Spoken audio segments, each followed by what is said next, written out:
Well, hello, good evening, and welcome to the annual exhibition of the Ayrshire Federation. Now, there are some 10 clubs that form the Federation. 8 of them, or 9 of them, I'm not sure, are competing tonight, and the competition is generally a pretty close-run thing, but there are always a good number of excellent pictures. So I hope you enjoy it tonight. Now, tonight we're competing for this lovely trophy here. If you've never seen this before, do come up and have a good look at it, because it only appears now and again. If you don't see it tonight, it's away for another 12 months, and it certainly is a lovely trophy, and it would look very nice on your Prezzies sideboard, so the best of luck. Now, in the unlikely event that we have to vacate the premises, tell you where the exits are. One behind you, another one behind you, and I think they take you out to the car park, or out the way you came, through the foyer, out to the main front of the church. But we're on the ground floor, so nobody should break their leg falling downstairs. Right, the competition tonight has been organised by Irvine Camera Club. They are the host club for this year. So it only remains for me, no need to say it anymore, it only remains for me to hand you over to Clive Watkins of Irvine Camera Club, and he will fill you in as to how the evening is going to pan out, and he will also introduce the judge. So, Clive? Yes. All right.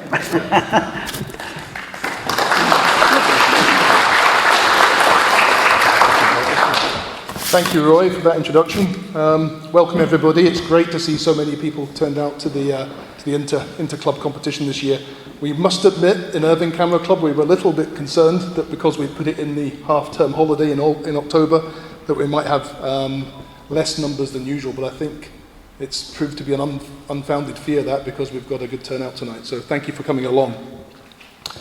The format of this evening is that we will do the monochrome prints, followed by the colour prints. The judge will talk to the print on the light stand here, but I'm aware that it's a big hall and not everybody can see clearly the pictures on the light stand, so we're also projecting digital versions of the images onto the screen in front of you. The judge will talk about the print quality though, and the print that he's judged. There may be discrepancies sometimes with the projected image and even just the lighting and the way that it works on a projected image. Bear in mind that Ken has judged the print that you'll be seeing on the light box, and it might not necessarily hang together with what you're seeing on the projection. However, having said that, at least everybody gets an idea of what's being talked about. That should take us through to around about 8:30, where we will break and have some refreshments, and also you'll have all bought raffle tickets when you came in through the door. What's happening in the next few minutes is our colleagues at the front there are through putting the numbers onto the prizes, so we won't have to stand and call out the raffle. You'll just go through and see whether your ticket matches something that's been put on a prize, pick up your prize and grab something to eat, have a cup of coffee or a cup of tea, and then you can return to your seat for the second half. We'll aim to try and start again around about 9:10, so you've got plenty of time to socialise, have a bite to eat, and get something to drink at half time. And then we'll move on to the projected images, which are, of course, the digital image files that you've entered, and they'll just solely come up on the big screen there, and the judge will talk to those and judge those. Around about 9:40, we'll collate all the scores, and we'll announce the winners. And then we'll see who gets that lovely trophy that Roy was talking about. So, yes, and then we'll close for the evening after that. So it only remains for me now to introduce our judge for this evening. We're extremely lucky to have Ken Lindsay joining us this evening to judge the Inter-Ayrshire. Ken has been a keen photographer for a long time, even experimenting with colour printing, I think it was slide printing, Ectaflex colour printing back in the 1980s. But it was really only when he joined Eastwood Photographic Society rather, in the late 90s, that he really got the photography bug. I think that's fair to say. And then really, I think, after he retired, is when he really took off in his photographic career, and boy, did he take off.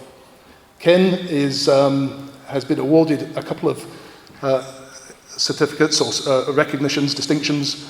One, the MPAGB, which is the Master of the Photographic Alliance of Great Britain. That in itself is a huge achievement and requires a lot of time and effort and no doubt a certain amount of skill. So very difficult to get and clearly something that's been well rewarded. But bigger than that, Ken has also got the Fédération Internationale de l'Art Photographique, which is an international award that you can only get by getting basically hundreds of acceptances into international salons. So Ken is a world-renowned amateur photographer and has been recognised as such. So I think we're in really good hands this evening with Ken judging our images.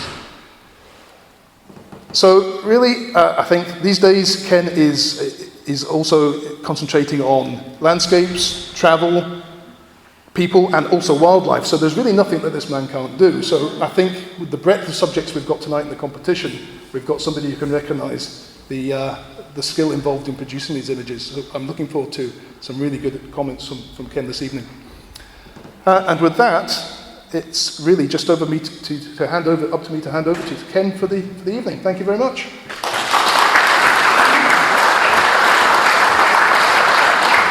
Thank you, Clive. Maybe I should try and put this a bit higher.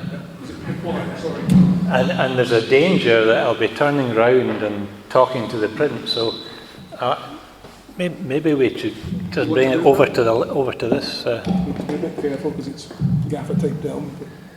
So if you can't hear me, just let me know. Speak up, shout. So it was a pleasure looking at the prints, the colour prints and monoprints and the projected images before I came here. And of course these images and prints are the best images of club photography, being an inter-club competition.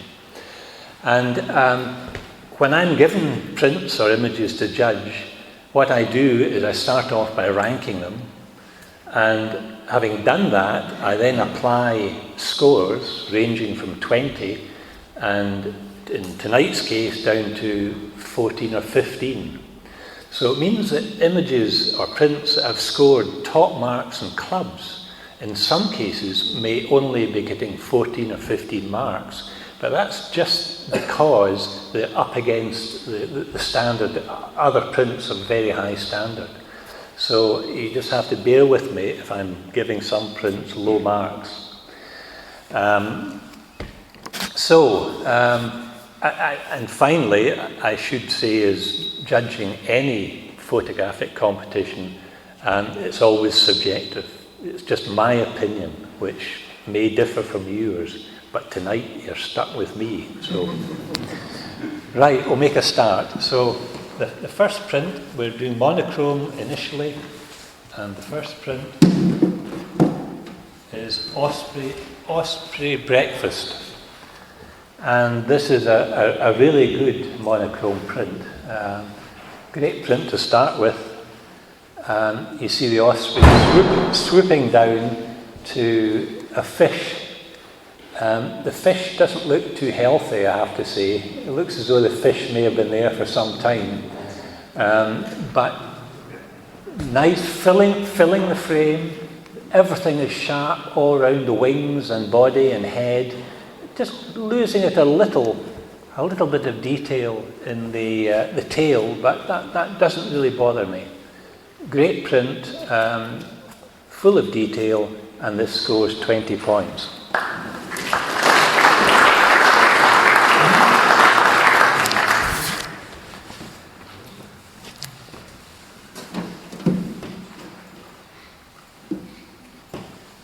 So now we have Zion Tree, and this print presumably taken in Zion National Park in the States. I like the print. You've got this tree, very interesting tree, nicely positioned, good composition. You've got this interesting rock detail round the base. You've got some more trees on the right-hand corner, and you've got sky. Now the sky may have been overworked just a little, but there's certainly lots of detail, and certainly up in the projected image it looks good, but perhaps just a little overworked. With the light behind the tree, helping to bring the eye in towards the tree. The trees on the right side are converging in. With any wide-angle lens, when you tilt the camera up, you get convergence, and the trees are tilting in a bit. So they could perhaps have been corrected, but that doesn't really bother me too much. So I liked this print, and this scored 17 points.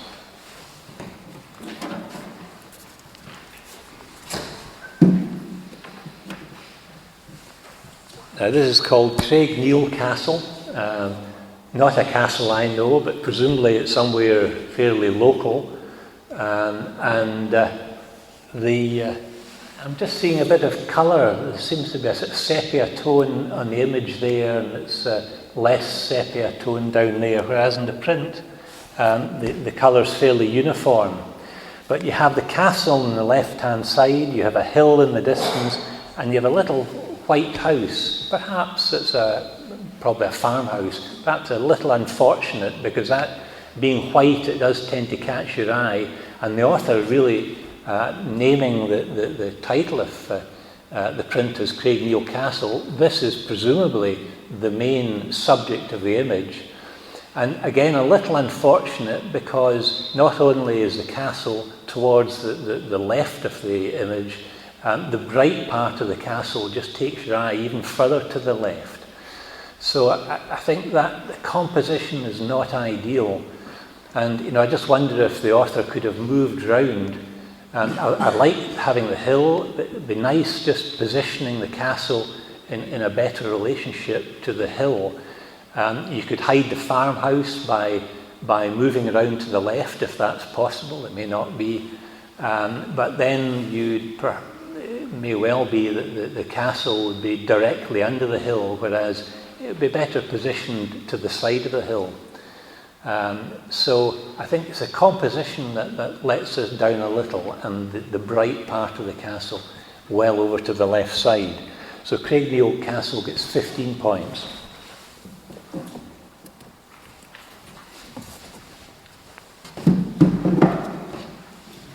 Now this is called Prize Winners. You've got your two girls with the rosettes, obviously having gained some recent success with their horse or pony. Nice, straightforward image, no distractions round about, and that's good. Despite winning the rosette, the expression, the face of the child in front is not too happy, but that's not really a problem. What is a problem is that when you're looking closely, you may not see it on the projected image, but the first girl is not sharp. The second girl and the horse, all sharp, and that's fine. But unfortunately, the depth of focus has not been sufficient just to include the first girl. So that falls down from that point. And this print also scores 15 points.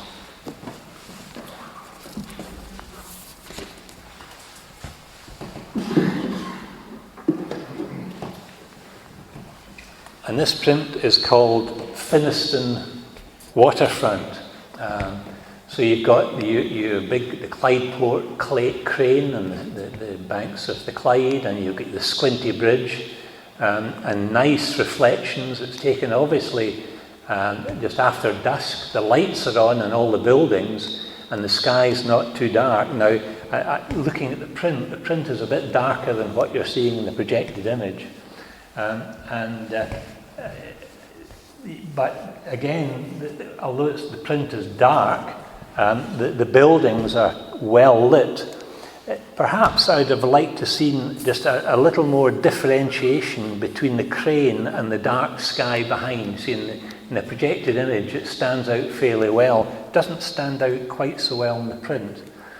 And the other fairly small point that just lets it down a little is that the right end of the Squinty Bridge is just cut off a little. I'd just have liked to have seen that. In fact, it looks as though it's not cut off there. So the print, bit of adjusting in the framing of the print would make all the difference.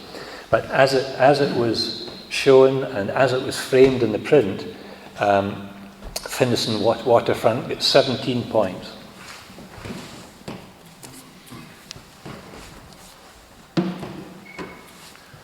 And this is called Classic Bike Race. Really like this image. You've got the old bike and the rider on the bike, absolutely sharp, but there's still motion in the wheels and in the spokes, blurring of spokes and the wheels, so that you get the sense of motion. So I assume that some sort of panning's been carried out to get such detail in the rider and in the bike itself. You can see the face of the rider. In fact, he's even wearing spectacles under his helmet and visor. And so often in these motorbike shots, you have a problem with the background. But here, the background is just black rubber tyres, and that's great. Being a bit picky, there is a little white area here just at the very top. You can see it up in the projected image there, and a little white area there. It would have been very easy just to clone in a few more tyres at the top and get rid of these little bright areas, and that area could just have been darkened down, and that would have just helped the rider just to stand out. It would prevent your eye being taken up into the top part of the image. But nevertheless, a very good image, and Classic Bike Race got 19 points.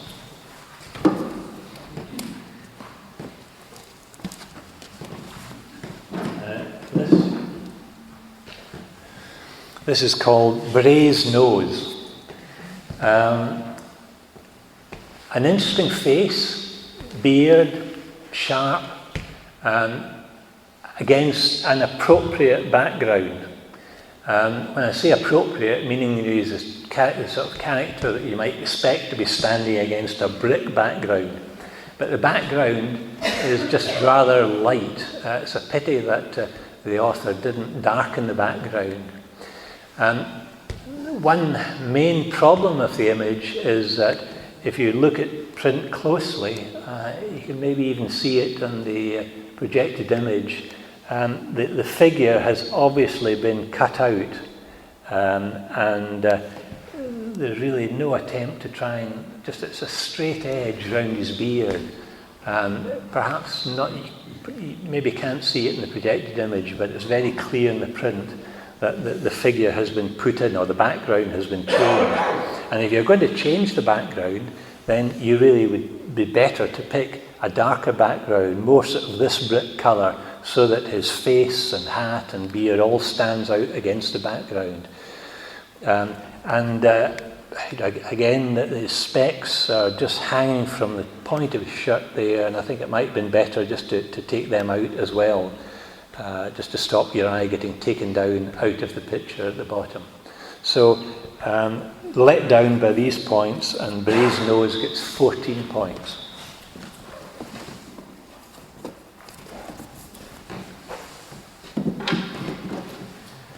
Now this image is called Jacobite Express. It's up in the Glenfinnan Viaduct, and the author's got there just at the right time. He'd been there to get the train crossing the viaduct. And he has included all the smoke, apart from a little bit just cut off at the top. But all the smoke, most of the smoke's included in the frame. I presume in trying to do that, he has left the train and the carriages very central in the image.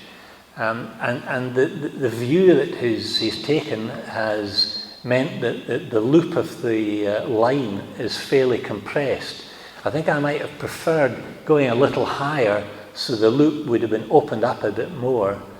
And I would have tried to avoid having the train and carriages right in the centre of the frame. Now, not quite sure the best way to do that. Either you could be cropping down the right-hand side here, and perhaps along the bottom a little, or else cropping down, cutting off some of the smoke coming out, to do it the other way. But again, I just feel the composition just lets it down a little. It's sharp, it's a good range of tones, but just a little weak in the composition. I think that could have been better.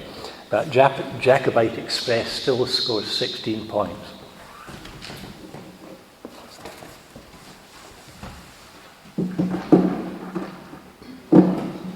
And this is called Frosted Rings. A well recognised logo on the front of the Audis, it's been lying out overnight in the frost, and the author has just come and taken the shot. It's sharp, you can see a lot of detail, all the little spicules of frost around all the rings. But in the end, it's just a photograph of the rings. And I think at this level, this competition, inter-club competition, you really want to try and get something with just a bit more impact, so that no problems with the image, but just lacking in impact for such a composition. So Frosted Rings gets 15 points.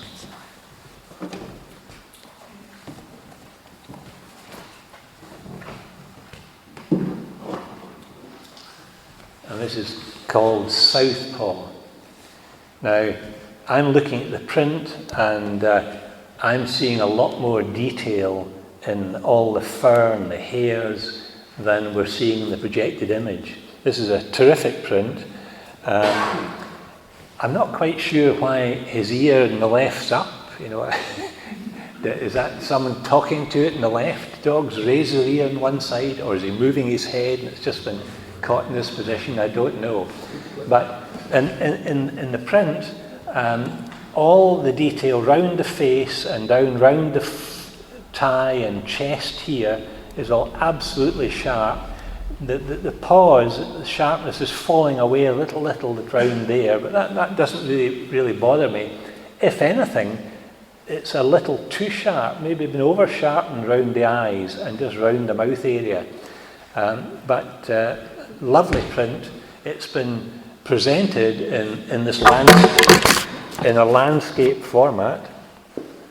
Don't want to face the audience with it. Presented in a landscape format, and I just wonder if it might have been better in a square format or in a portrait format. I'm not too worried about that, but lovely print, and it scores 19 points.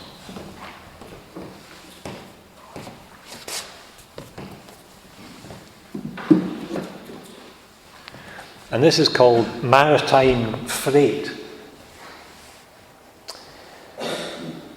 You have your freight engine static on the railway line. I don't see any sign of a driver. The window might be open on the left side, but I presume that the train is just sitting there.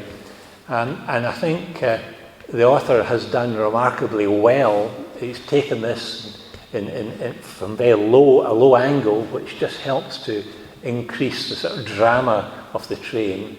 It's been taken with a slow shutter speed, so the clouds and perhaps the wind's been coming towards the author, and the clouds are sort of splayed out. So again, just tending to lead your eye in towards the train. And unfortunate, the bush, it might have been better if the bush wasn't there, but the bush is there, not a huge problem. You've got some lead in from the left with the rail and the clouds helping. So I really think for a subject that's perhaps again lacking interest of it, I think the author has done the best that he or she could have, and I like the print. Again, this is projecting a little bit lighter than the print. There's just tones maybe a bit better, the range of tones a bit better in the print, and the print gets 17 points.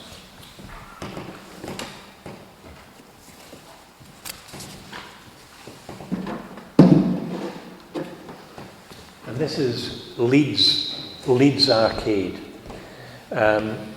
It's a shot of the architecture of the arcade, again with a wide angle lens, so that you're seeing the whole whole range of the roof, and you've got lead-in lines from the corridor and from the roof, and all the different structures in the roof, all bringing your eye down to the central point. Unfortunately, there's not really anything, despite all the lead-in, there's nothing very much in that area that you'd want to see. The figures that are more prominent, as you see, are on the right-hand side.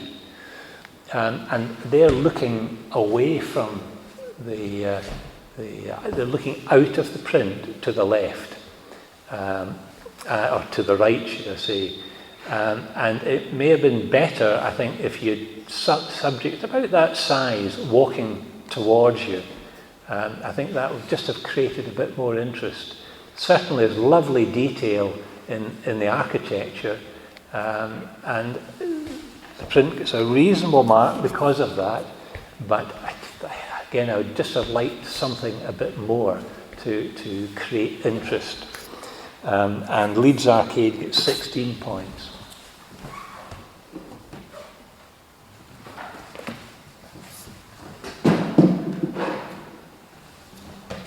And this is called Walking the Dog. And a great title. And you see the character holding the dog in his arms. Why is he holding the dog in his arms? I don't know. But the expression on the dog's face, you know. I think he looks rather terrified. Maybe he's seen the photographer. Is it taken with a long lens? Hard to say. And this character is sharp, and the dog's sharp, and that's fine.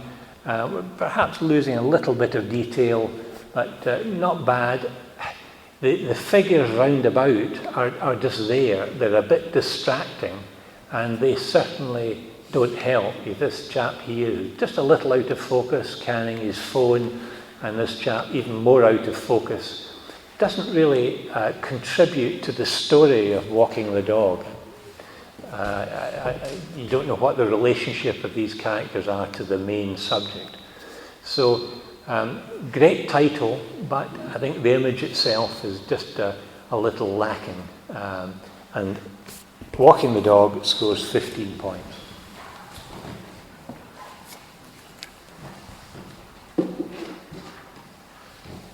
And this is called Old Sannies. Now, they certainly look old Sannies. The print is different from the projected image. The projected image, there's been blur created round about the periphery of the shoes just to help bring your eye into the shoes, and that's good. But that hasn't been done in the print, so I'm just judging the print.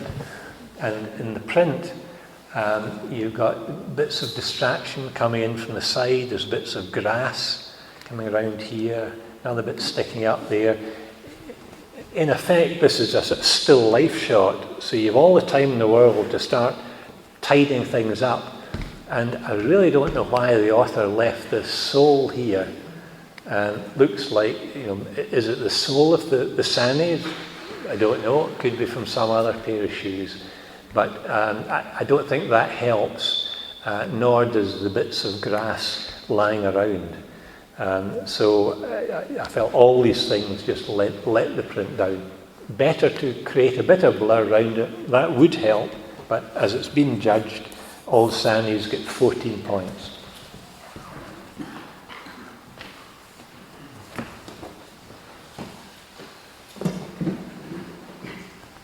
Now this is called In the Mists of Time. The author here has been trying something a bit different. It's a very grainy print, but you can see that you have your lake or your loch with a sailing yacht in it, and you've got lovely mountains. I just love the way that you have the mountains coming into each side. There's this interesting area in the middle. You have your clouds drifting out round the various receding mountains, and you've got a little tree or bush down on the bottom right. The author has then applied a lightning vignette round about the image. So rather than darkening, he has used a lightening, which I'm just not sure that works. But I really do like this area in the middle of the image, and I think the yacht is fairly well positioned as well. So I quite like the composition, not sure about the vignetting. And it took me a while to give this a mark, but in the end, it scored 16 points.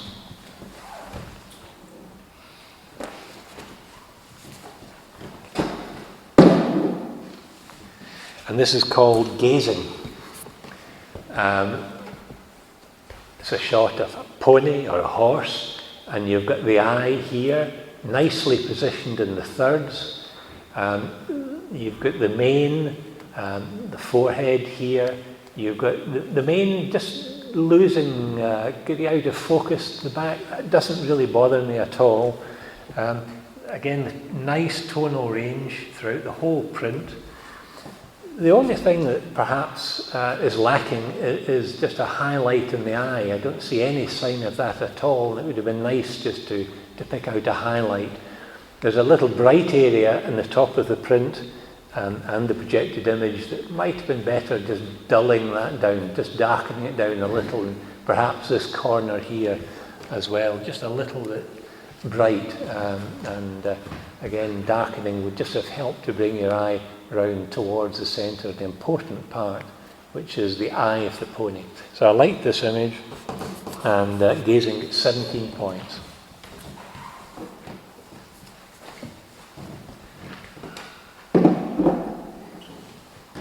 Now this is Misty Belvedere, and I'm looking at the print, and the print is far better than the projected image, because you're losing a lot of detail in the projected image. But the print is off Belvedere, which is a farmhouse in Valdorcia, a classic site. But the author has been fortunate in that there's lovely mist, which is filling the valley, but it's still allowing you to identify the hilltops, and there's detail in the print which you can't see in the image, but there's rows of cypresses along the top of the hills.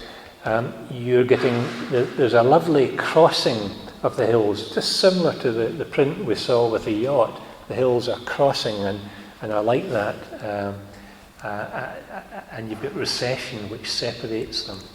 And then, of course, you've got almost a silhouette. There's a little bit of detail in the farmhouse itself, but it's basically a silhouette against the lovely background of receding hills. It's a classic site, but nevertheless, I think this is printed beautifully, and the tones are all there, and this print gets 20 points.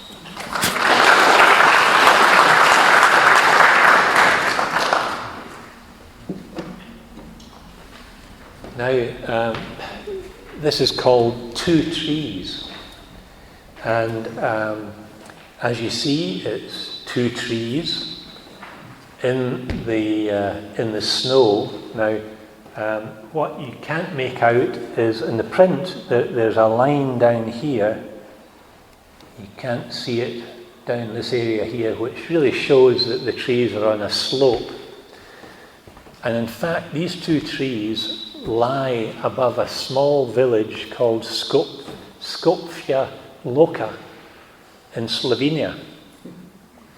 And I know that because I was standing almost beside the author, close to the author when he took the shot. There was 3 of us there. So I don't know whether the author or whoever selected the image knew that I'd be judging this, but I've tried to judge it in as unbiased a way as possible. Criticisms, well, it's 2 trees. I think I might have preferred 1 tree or 3 trees, but I think it still works. The second tree in the distance has got a broken branch, and there's a branch, again, another broken branch lying in the ground. I think that could have been perhaps tidied up. I think it just needs a little more. I like the print, and you're getting a little detail in the snow with the print that you're not seeing in the image. But it just falls down, I think, for these small points I've mentioned. And 2 trees gets 18 points.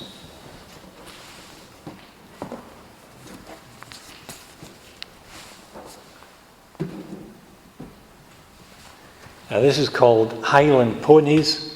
3 ponies, again in the snow, caught in movement. They're all coming at an angle towards the photographer, perhaps. It's a long lens.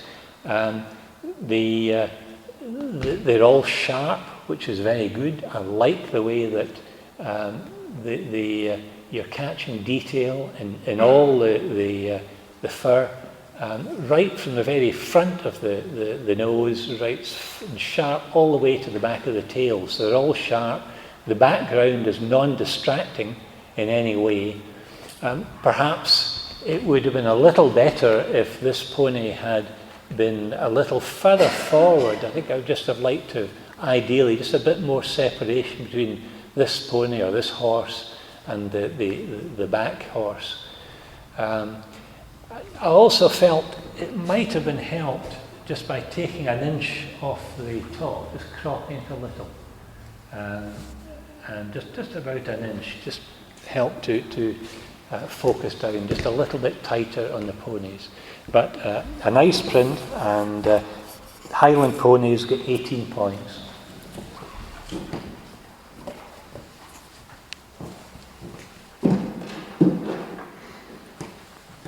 And this is called Pool. Obviously, you're in a tug of war here, and the photographer has just caught the action very well. The figures that are pulling are all very sharp, and so is the team leader here standing beside them. So the author's done very well to select a depth of field that has kept everything sharp in the front, and yet the backgrounds in this situation are always distracting, and you have to either get them out of focus or darken them. And the author has got them out of focus, and they are darkened a little. Now, I don't know whether the depth of field has been selected so it's just perfect, or whether it's been done in processing. If it's been done post-processing, it's been done very well.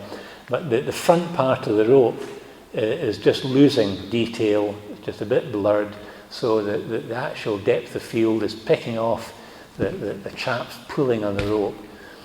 Good action shot. Perhaps let down by the fact that despite the out of focus and a little darker, the background is still a bit distracting. But good shot, and got 16 points.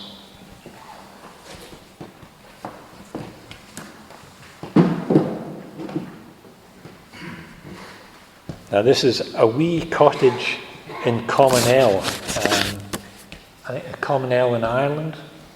Not sure, but you have your cottage, which is presumably the main subject of the print, and you have your wall leading in from the left, a road from the right, a hill in the distance, sky and a tree down here. And I think the composition could have been improved by the author just moving a little to the right, so that the pillars of the wall, pillars at a gate I assume here, were just over to the left, so that the cottage would be more visible and not hidden by these pillars. The wall does act as a lead-in, and the road does too, but that could still be kept by just moving a bit more to the right and giving you a more open view of the cottage. The hill behind is very sharp, and the details, contrast there.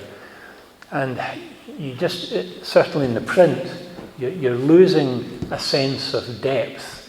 I think it would have been preferable to reduce the contrast in this area, just to try and give you a sense of depth. I think the author has tried to bring out detail in the sky and darken the sky. You maybe can't see it there, but in the print, I'm afraid that there's large patches of white behind this tree, so that, whereas the sky's been darkened, the patches of white have been missed out, so that the process and the manipulation has been is quite evident. So for that reason, the print falls down a bit, and a wee cottage in Commonweal scores 14 points.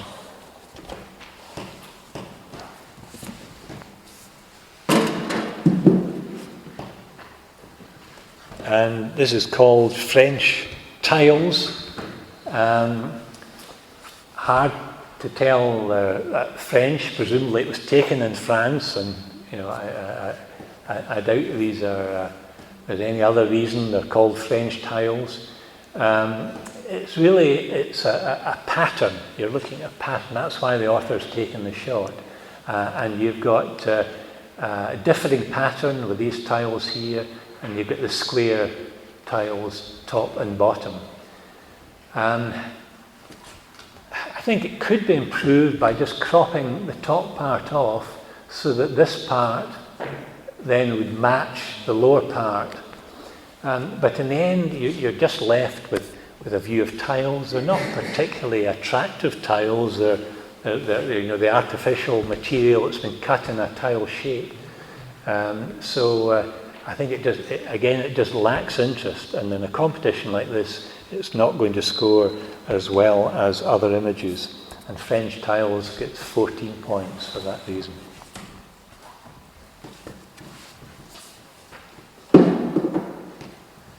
Bushy tail, lovely image of a squirrel and his bushy tail. I guess it's a grey squirrel, because I think if it was a brown squirrel, it would probably been produced in colour. So probably a grey squirrel, but you can't say for sure.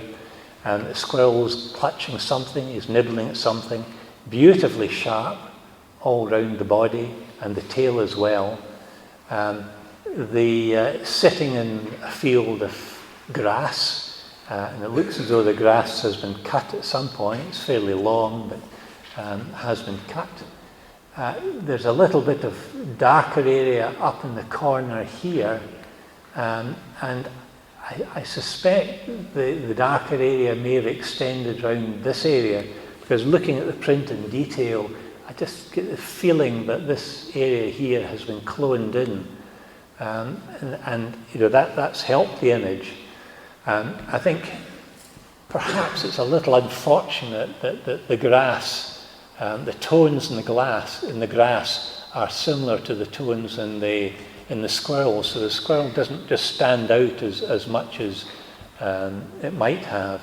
And the author could try darkening around the edges, and that would just help the squirrel to jump out. But I like the image. Beautifully sharp, and bushy tail gets 18 points.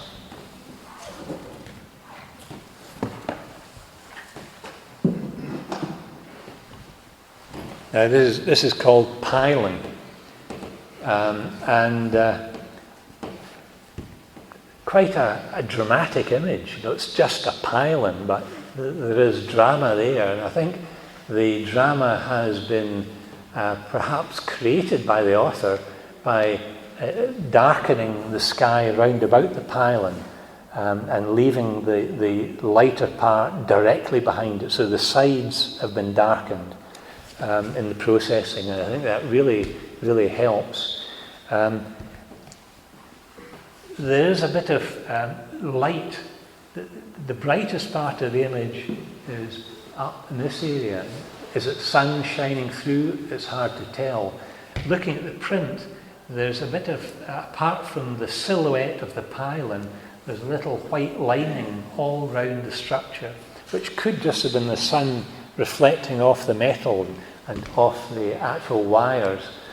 But down at the bottom, there's also a white line just over the horizon. So that's certainly not the sun reflecting off the top of the horizon.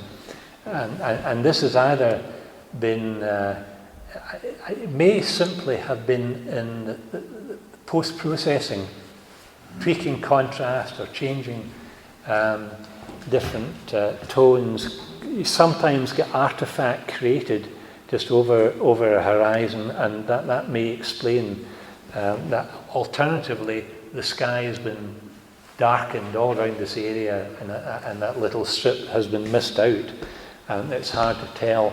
There's also, in fact, you can just see it in the projected image, the trees down the bottom, they also have just little white areas suggesting that the sky has been lighter when the shot was taken, and the processing has darkened everything round about that left these little areas.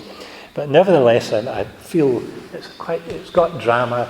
The author's done well, considering it's just a pylon, and it scores 17 points. And that's the end of the monochrome images.